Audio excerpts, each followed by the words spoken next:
right. Hey, everybody. It's me, John Caspian. How's it going? I am joined on the phone by Mr. John Galvin. Hey, John. Hey, everybody. All right. You're a little bit on the quiet side, so I'm going to turn you up in my sound settings here. All right. Good. All right. And try talking. It's me, John. Still seems to be quiet. Just go into your recording settings and see if you can turn up your levels volume. The same thing I told you a little bit earlier. Should work just fine. So today we are talking about the chapter approved controversy, specifically in regards to what happened with all the points values, especially for Forge World stuff. So there were some spoilers. Some people got their hands on a copy early, and we found huge point increases for Forge World models. What are some other things that got increased as well? Conscripts got increased quite a bit. Conscripts got increased. Tweaking on a lot of the characters, like especially the triumvirate of the Imperium and Gilliman itself. Which they weren't major, but it almost seemed like quality of life changes for like Celestine, where she went up in points, and then her guard went down in points. So like if you got the whole package, it's overall the same. It's just the points were distributed a little bit differently. And then Belisarius went down in points, I believe, as well.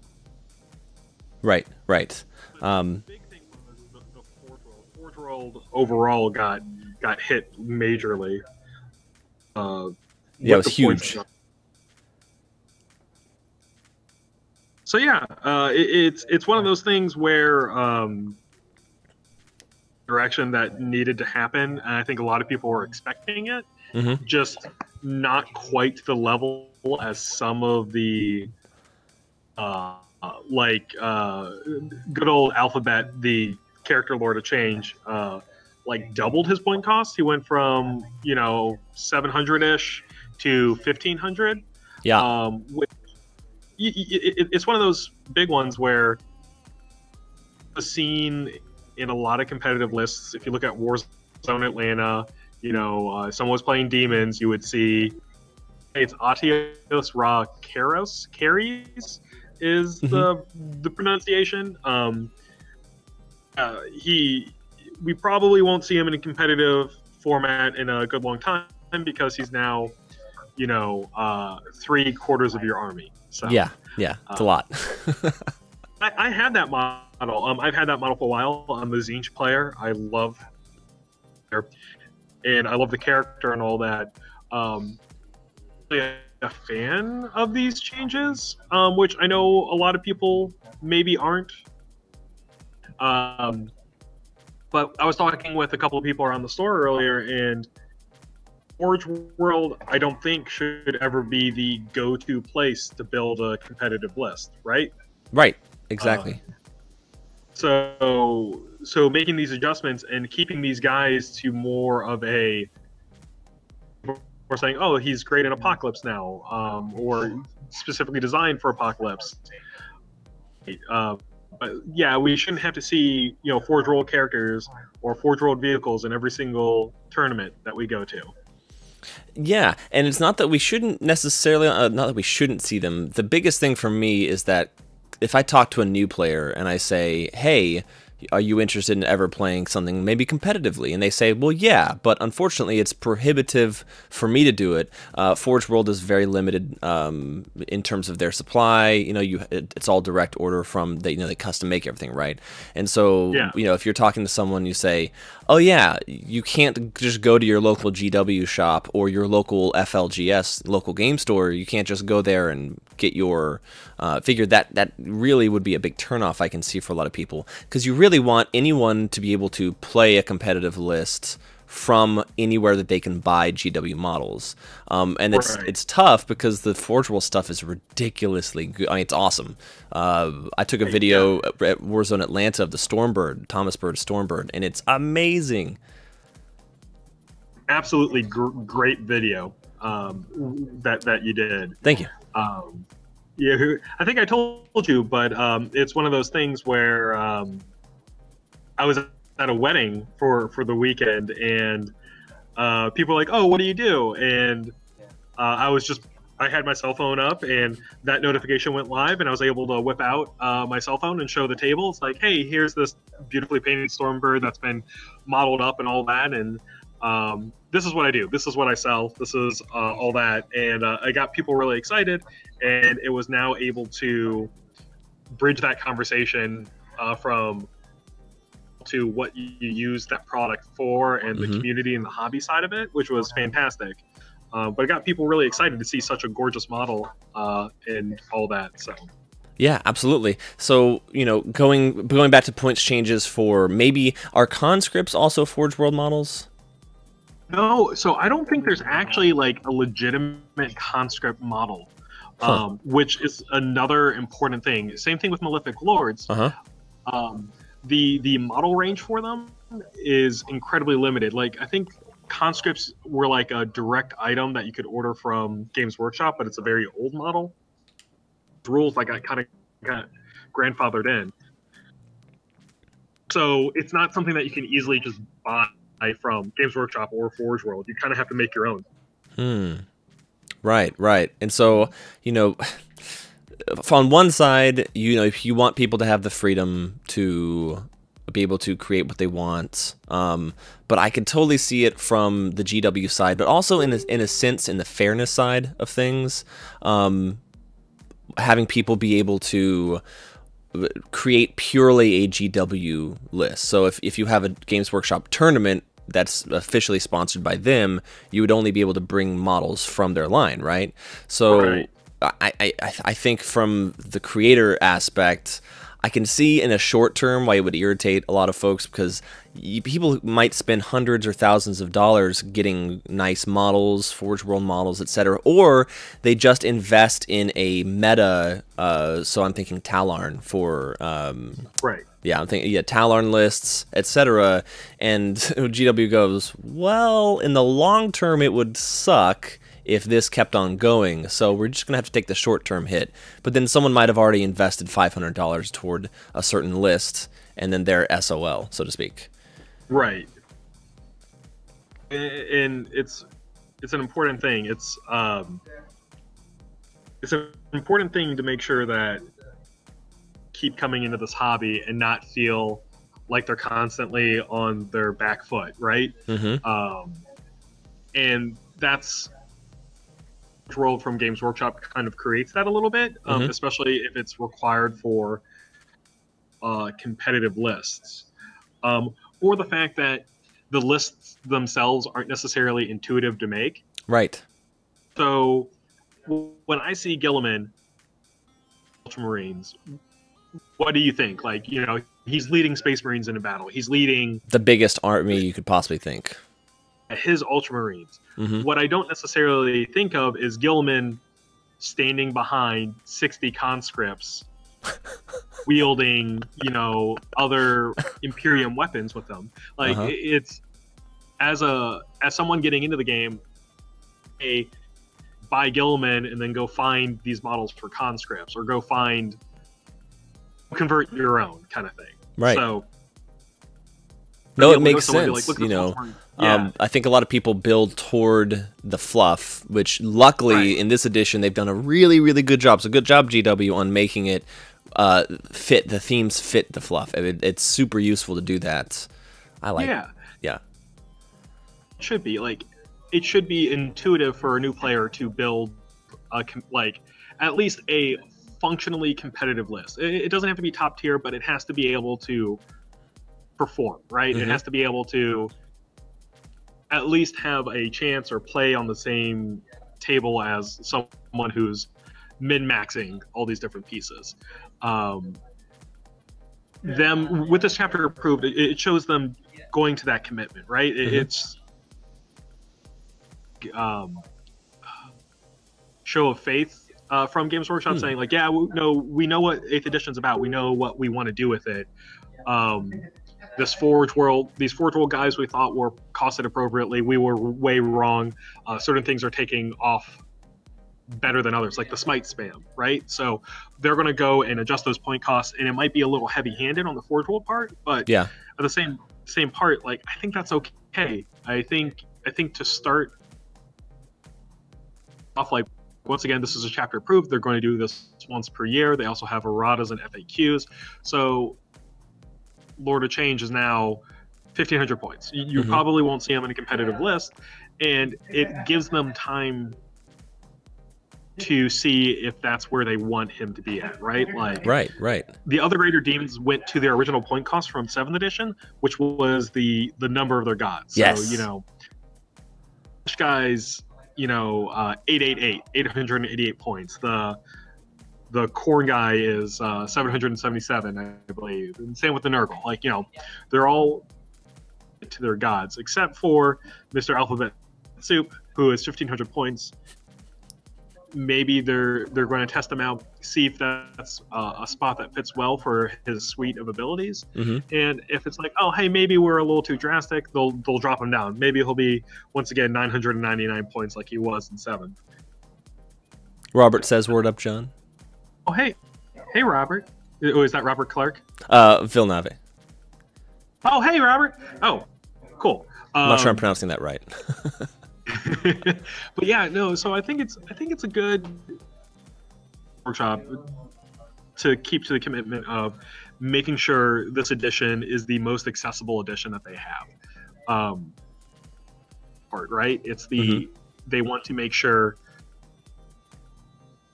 anyone can come to a game store and start playing this right away.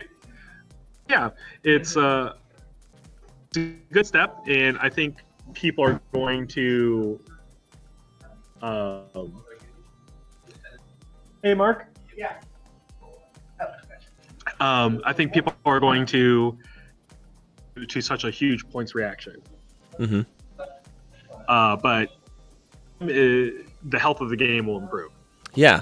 For folks watching, I know we got quite a few people watching right now. What do you think about this? What are your feelings on it? We've had a lot of point downgrades, for instance, for Primaris Marines, which I didn't really. I guess I could see coming because they aren't as flexible yet in terms of what they can accomplish on the board. And yeah, I think that was a. I mean, I hope other people are along the same lines. Where I think the points decrease for Death Guard and Primaris once again put things in line to where they should be. So like, sucked. These gorgeous new models came out, both Primaris and Death Guard. Like wave of them, and no one was really taking them outside of like fun fluff or bits and pieces of Primaris. Like, you know, I'll see like a unit of aggressors, but like, you know, it'd be primarily different aspects of Imperium units with them mixed in. I'm hoping these points reductions, people start trying them out. So we'll start seeing Gilliman with his, you know, cohort of Primaris Marines. So once again, it's a step in the right direction. And with all of the Games Workshop models, they were a lot more conservative with the point swing that they decided to do. So you're not seeing like drastic decreases or increases on anything that you can get directly from Games Workshop. It was just more minor tweaking.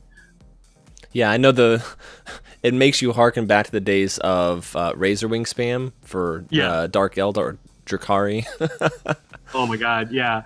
That was short-lived, but it was epic seeing like 200 birds. I got my birds from Murder of Crows from Zombicide. Yeah. They're great. Yeah, no, so personally I kind of like that thematic list where it was a really cool thing to see like Beastmasters surrounded by these like deadly birds, but strong. So you can still technically make that list. It is no longer. The biggest issue with what it was that you could so easily do map control that you could space out your birds so well because they were so cheap that in the large bases. So I think there were 40mm bases with 4 wounds, and you know you took tons of wounds, but in a unit of up to 12 birds, it was so hard for anyone to do anything. You couldn't fly over them because you couldn't land on the other side. Correct. Someone brought it to, I think it was the first tournament after 8th was released. Was it ITC? ATC. ATC, that's it. ITC. But the ATC tournament, and man, it was brutal. Or maybe it was the. Sorry, I know I saw it at ATC. ITC might have been beforehand. Notes on that, but yeah, like I saw it. I saw it at the ATC when I went, and it wasn't super. Yeah, it was crazy. Yeah, so go ahead. It's one of those things. It's a good thing to change, but it was actually a great thing to change, just because there's too many bodies on the board and you couldn't find landing positions for anything. Right. God. But I enjoyed playing. I enjoyed thematically seeing that list. And it was just like, oh, cool. I think that list is a kind of a neat, interesting thing. But it wasn't overall healthy to the game, so they went ahead and adjusted it so it wasn't good to just spam one particular kind of unit. Right. It's really important for any game to make it not have to buy like 30,000 of one. Yeah, you always get the choice, especially when it comes to guardsmen or orcs, to be able to give people the choice of going for shootas, sluggas, big list. I think at Warzone Atlanta, I want to say it was 2015, middle of 7th edition, I saw a list and it was 2,000 points of sluggas and shootas. That was a lot. It was the entire of a 4x6. It was, I think, 2 inches long and 6 inches wide. Yeah. Oh my god. Yeah. I mean, it's great. That's a lot of DACA. A lot of dice. Not crushing the tournament scene, but a nice fluffy army, right? So yes. No, on the tournament scene, it just didn't work. Especially he fought against 5 Imperial Knights at one point, and I think he took out one of the Knights. But it was kind of one of those lucky hits, because in 7th edition they had the armor piercing or the lucky strikes and whatnot. Right. Versus 8th edition, which is purely on a wounds and attrition ratio. Ratio? That's not the right word, but basis. There we go. Absolutely. But yeah, what do y'all think? What do y'all think who are watching? Type in your comments, because I know you're watching. What you think about this? And I to me, it's not very controversial. My only big consideration because I try to look at things from both sides. As I've said earlier in the stream, my big consideration is people who've bought into the Forge World models, thinking and nothing wrong with that mindset, thinking, oh, that's powerful. It's really cool model. It's going to be fun to hobby, but it's also going to be competitive. And then GW on the other side of this going, sorry, it's nearly impossible. If everyone wanted a Forge World model, it couldn't happen. GW is just, they've got their, you can get a bajillion orcs, no problem. But if you got Forge World, what is a Forge World orc model? Squig-off? Yeah, so they have a couple of different ones. I mean, they have several Squig-offs. They have some characters and all that. They have a lot of vehicles for Forge World, but luckily, the Forge World stuff for a lot of the Xenos races isn't right. And a lot of those didn't see that much points adjustments, except for Tyranids and Necrons. Basically anything that was like super heavy on the Necron or on any of the sides. So whether that's like a super heavy demon or super heavy Necron pylon, those all got adjusted. But a lot of the smaller stuff from Forge World stayed relatively the same, or was just not touched, which I think is fine, right? So like out of the high price point pieces, which I think is fine. Like, once again, it's removing that barrier to entry, and those were the only ones that were really making any problems. Like, for Necrons, we'd see the pylon, the Forge World pylon, all the time, and all of the Necron lists. And with Tyranid, people were taking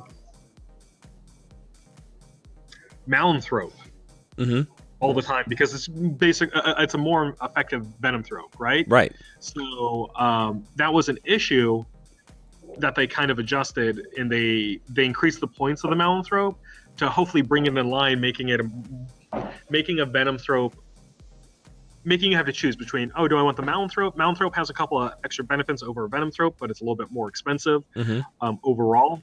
So it makes you have that choice. So yeah, and I think in regarding exactly what you're talking about, you know, in choices, we want to have people, we want to give people all the choices they want, right? So thinking from GW's perspective, I can, you know, if we were talking with one of the game designers and the people involved with, you know, choosing the points for the meta of the game, you want to be able to, you know, choose anything that you could get at a local store in order to play how you want. So, for instance, if I'm thinking Drakari, which is what I play Dark Eldar, and I want to go purely homunculus, and the only way that I can really be effective is to get a special Forge World item, then to me it would be worth the cost, like in the points, because I would much more likely to play narrative play and say, hey, I want to play non-match play points, fairly balanced, but I want to add in this awesome Forge World model. Maybe that opens up the possibility for people to play more narrative and a little bit less match. I know at Gigabytes we pretty much exclusively do match play. So our Friday night fights, those are match play. Most anytime people come to the store, they'll match up points beforehand. They'll say, hey, I want to play a 2,500 point game or 2,000 points. But maybe it may lend itself more toward the narrative side. Yeah. With that, that's also another like interesting point to bring up with the changes to Ynnari. Yes. Oh, huge. It was a huge power swing for the army, and to talk about that, gives player the choice. It's like, oh, hey, do I want to do craft worlds? Do I want to do Drakari? It's no longer just immediately snap yes Ynnari on every single army. So except if you're playing narrative, right? Like in narrative, they're incredibly powerful, and that's fine. Like, you know, because you can talk to your opponent about that. You can be like, hey, I still have their soul burst ability where I get to do a whole bunch of crazy stuff whenever something dies. Constantly. Yeah. Constantly. Pretty much anything you do, they have an answer for it. They reduce the effectiveness of this ability to remove that negative play experience.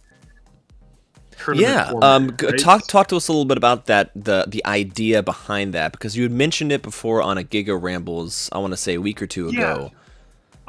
So negative play experience is a term that's thrown around by developers a lot, and it's exactly as it sounds. It's when you are playing against someone and their army or something of that nature basically makes you feel like ants or you're not having fun. Right. You count it as a negative play experience, and a lot of that's equated to not being able to sufficiently react, cause problems to your opponent, or another common negative play experience is not being able to get the full effectiveness out of your own unit. Right, which is tough considering alpha striking in 8th, which is a big deal. So with the whole alpha strike in 8th, like a lot of it is, right, like, so you're going to say, I may not get first turn, but I'm going to go ahead and position myself to give my ability to have full effect of my army. The problem with Ynnari in the negative play experience that I kind of threw out there is no matter what you do, opponent is going to react to it and punish you for it. Right. There is no, unless you're playing down, I guess. So I'm trying to describe it. Like, so like you can dodge finishing off a unit so you avoid the soul burst, but that's limiting the effectiveness of your own unit. I'm going to wipe out that unit. However, my opponent's going to punish me for doing that. Right. So no matter what you're doing, you're acting and you're able to do overall with your army, whether it's you pulling back forces or just saying, all right, well, he's going to react anyway, so I'm just going to give that to him, whether it's taking the objective, wiping out another one of my units, or preventing one of my units from actually doing anything. And there's, if we think in game theory, if we're looking at video games, Counter-Strike is a big example. That's the kind of a negative game experience that you have in Counter-Strike where you die, but you're looking forward to the next couple of minutes is a very different feeling from the dread that you get when you realize that you've invested like half an hour setting up and then you're kind of like whomped in the first round or two. Like that's the big thing, the difference in that. The scale of the negative effect is very important in Counter-Strike or other games where you respawn very quickly, especially in video games. There's not really a negative thing. That negative is only a, darn, I need to do better, or I need to go, you know, respawn and go shoot some more people or something like that. Call of Duty is a huge example of, it's almost like an endorphin hit or something like that. Whereas this, there's no endorphins from realizing that anything you do just is going to suck. Yeah.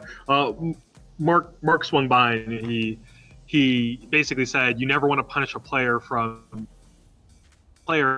taking their own turn, right? Right. So yeah, them limiting what Yunari can do, definitely once again gives the turn back to the player, right? Right. In a competitive format, that's really important because you are trying to, you know, like your win is on the line. Like whereas a narrative thing, it's like, oh, if you lose, like, you know, I lose the narrative, right? Right. Yeah, and that's the big, you know, rounding it back out of the Forge World thing. That's the big thing with Forge World price increases. Chris asks if the Tantalus is getting a big increase. Do we know how much that point value is now, John? I haven't seen point cost for the Tantalus increase.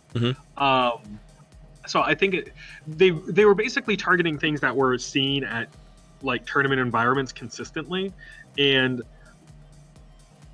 Tantalus was not one of those things simply because of the problems with Yunari, right? Right. People weren't slamming Tantalus in their Yunari list because it was limiting their options for Soul Burst. Gotcha. So I don't believe it got points increase, but I haven't seen the Dark Eldar section. I was hoping that you were up to date or up to speed on your.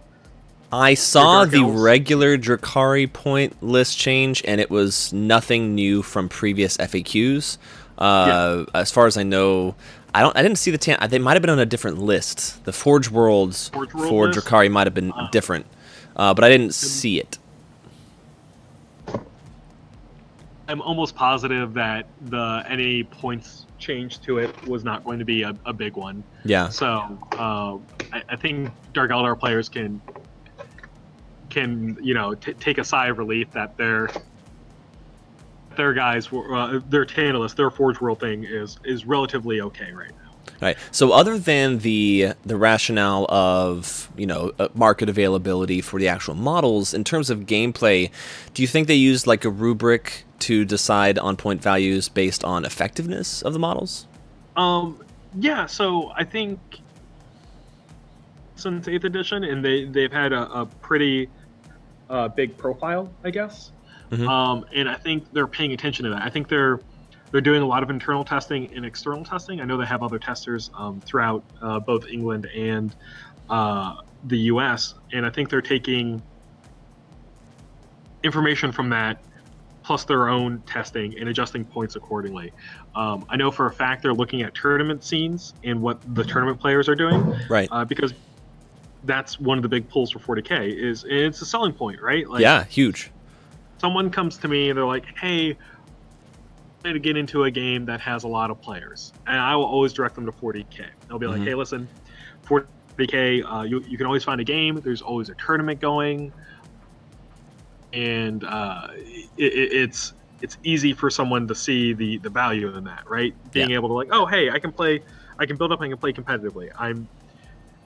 When you play a war game, you are playing to win. You know, for the most part, some people just play solely narrative, and that's okay. I play match, but I don't play to win. I just have fun. Yeah, and that's fine. But a lot of people will, when you're playing a game where the purpose is to murder the opponent, there is a competitive nature to that, right? You know, absolutely, I agree. Things in I that don't think I've proportion. ever thrown a game, but I've never played like I've never gotten so into it. I'm like, I've got to win this. No. It's not that, but like Yeah. there is a nature of competition to it. It's Right. the purpose of game. You are Hmm. testing yourself, and sometimes versus other people, and the progression is to eventually go into a tournament format. Games Workshop, in the last year, towards the tail end of seventh, much more at the tournament scene as a rubric for balancing these models. They'll see what's been taken Hmm. and what's overperforming and what's underperforming. Hmm. And so they're getting bombarded by information all the time, and that helps them adjust the points. Hmm. Okay. So So game in developers, terms of the effectiveness in 8th edition, if we're thinking about single models with a lot of wounds, with a lot of firepower, um, how do they judge that versus, for instance, 100 conscripts? The same point cost before, right? So 100 right, conscripts for 700 points, and a Stormbird was about 700 points.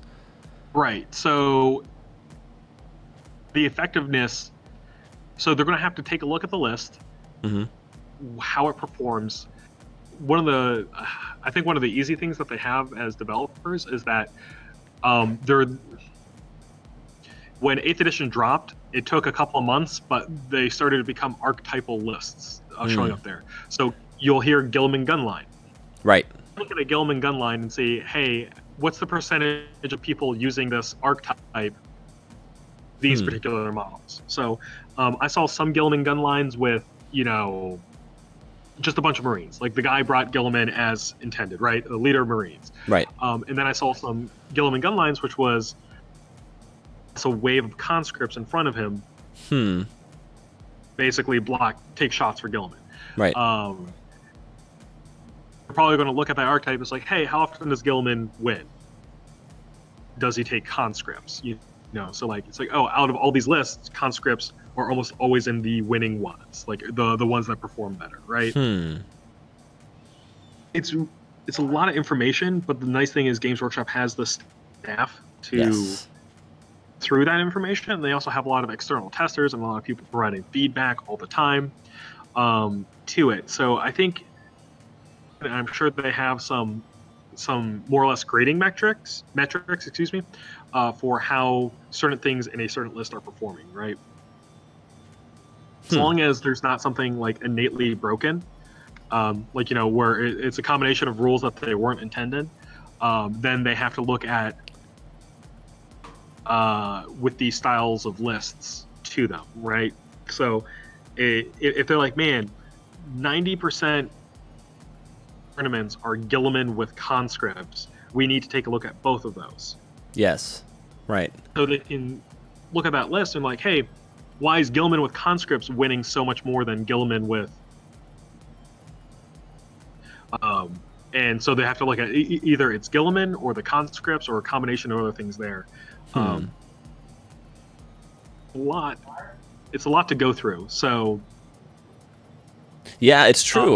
Because we have so many factions now, but we also have all of the codexes coming out, and I don't know if there's technically codex. I mean, they always try to make codexes unique, so in a sense, there's some sort of codex creep. But for anyone that doesn't know, codex creep just means that for each new codex that comes out, the next one's a little bit more powerful in order to yeah, differentiate from the ones that have been previously released. So you've got to come up with new interactions in the game table. A lot of the index interactions were very simple. 6-inch aura, a flat ability modifier. So within 6 inches, you get a +1 to hit. But now they're changing a lot of things. So for instance, one of the new Blood Angels ones. So pre-order that one at Gigabytes Cafe. Add what? Sponsored. yeah, But the Blood Angels one is if you were charged, if you charge, or if you had a heroic intervention, you add +1 to your hit rolls for that fight phase. right. And I think that's important, like to see that they're branching out, that they're improving, that they're getting more experimental with that, because everything was very vanilla at the beginning of 8th. Yes, very. And so I think they're getting to a point where they're like, okay, we know X ability is worth Z Right. in a given army list. which allows them to expand out and start doing different things. Where they're like, all right, we know that this works. We know that we have a formula for it. We now know we now know how to balance this thing on a basic level. Let's start adding in more flavor, right? Right. Yeah, I'm fascinated about what the Drakari codex is going to be, because I love Homunculus. I've got a whole bunch of racks. I've got, I think, 3 Talos. No, 2 Talos. 2, whatever the other one's called. Don't know why I can't remember right now. But the Homunculus are just awesome for me. But on the Index, they're kind of weak. They just get a flat toughness bonus if they're within 6 inches of Homunculus, which now with all these cool codex abilities, it's a little bit... They're still pretty powerful if you take them, for instance, Blasterborn and Raiders, or Blasterborn and Venoms. All those things are fine. It's still powerful if you take it and try to play competitive as Drakari. But I really, really want to dive into the sub-faction, which I think... I'm really excited about. I'm not really a huge fan of Witch Cult myself. It's all right. I've got a whole bunch of the Hellions, which look cool and they're fun to paint. But I prefer the racks, and I want to see what they can do. Yeah, no, I'm excited to see all the new stuff. Yeah. Now, do we know that the Blood Angels and the Dark Angels are coming out before Christmas? Yes, yeah. 2 weeks, right? They confirmed 100% that Dark Angels and Blood Angels, the codexes, are coming out before the end of the year, as well as new demons, a new demon codex, and we're starting to see rumors about new models with that demon codex. Really? Ooh, okay. So the big one is the character from the Age of Sigmar starter. Mm-hmm. Not the starter, but the dual box, the Slimulex, the Nurgling, or sorry, the Plague Bearer on the Giant Snail will be brought over to 40k in this codex. Okay. That's awesome. And then if there's a new style of Nurgle or demon, where it's a single model, they said it's a Plague Bearer but slightly bigger. Okay. And they said that they've only seen one sculpt to it, which means that it could be either a character or a new style of like Nurgle Demon Prince or something like that. And then finally, plastic greater clean one coming out. Plastic, really? They said the Forge World one. That's awesome. So, yeah. I'm excited. So yeah, so that is our overview of the chapter proof controversy. I say controversy. I don't mean it to be clickbaity, but it kind of is in a sense. I think that a lot of people don't necessarily know the rationales, and even if you know the rationales, it can be a little bit like, come on, GW, let's, could we not have thought about this earlier or something like that? I know that in a sense they have such a limited amount of play testers and such a limited amount of resources. Once you get it out to the whole world, you have so much more information to gather from. If anyone does statistics, then you'll know that the bigger the sample size, the easier it is to draw from that. And knowing that they only had the play testers and Forge World models. Oh yeah, 700 points. That works on our current rubric. That works fine, or that one, 500 points works there. Gilliman being so cheap, he never really should have been that cheap, given that ability was so synergistic. I mean, it's such a huge synergy for all the forces in it that there's no real good reason that he should have been that cheap. How much they raise him by? 85 points? Yeah, it was something like that. It wasn't a huge increase, but it wasn't necessarily adjusting Gilliman's points. It was adjusting the options that Gilliman had. Oh, okay. So it wasn't necessarily saying like, oh, hey, we're going to double the point value of Gilliman because he's pulling so much weight. It's why are all these competitive lists always Gilliman plus X models? Right. So that's where the conscripts, the increase the points came there, because Gilliman was taking those conscripts all the time just as cheap fodder to keep them alive. Right. Someone who's looking at that is like, oh, hey, maybe I'm just going to go ahead and take Space Marines instead of the conscripts every time. Right. I like that. That's good. It's very good. Yeah. So So it's good, and like the only thing that I think people are always going to be upset whenever points change, right? Yes. Whether it's a points increase or a points reduction. Invested money in Forge World to make competitive lists are now going to have to rethink their list and change things up. It's unfortunate for them because they spent a lot of money on something that I thought was going to be competitive. But it's one of those things that Games Workshop's been saying since the beginning of the game, that proves a thing. We are committed to constantly balancing the game. Word to the wise, if anything looks too good to be true, then it probably is in terms of list building. Right. Yeah. It's so good. Awesome. John, thank you so much for joining me today. Thanks, folks, for watching. We will see y'all at Gigabytes Cafe. Pre-order your Chapter Approved, comes out this Friday, and then Blood Angels and Dark Angels in a couple of weeks. You can pre-order all of that stuff. Just message us on Facebook, and we'll make it happen for you. But thanks, John, and we will see y'all later. You guys have a good day. Thanks for listening.